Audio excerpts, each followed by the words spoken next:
มื้อนี้อากาศดีแห้งประมาณ10องศาได้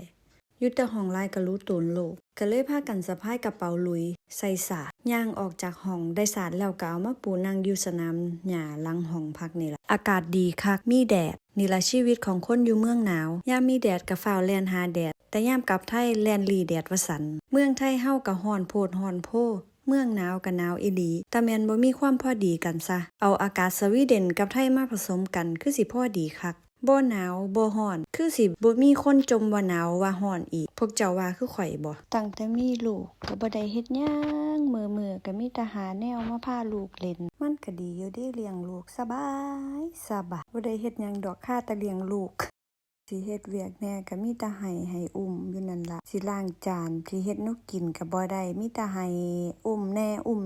ผู้ใดเลี้ยงลูกเป็นคือข่อยบ่ลูกบ่ให้เฮ็ดหยังนี่วางลงก็บ่ได้ณตอนนี้เข้าห้องน้ำก็ต้องอุ้มไปเข้านำกันจังแล้วแต่มีลูกก็มีความสุขอีหลีเด้ตอนนี้ได้แต่บอกเจ้าของอดเอาเดี๋ยวเขาก็ใหญ่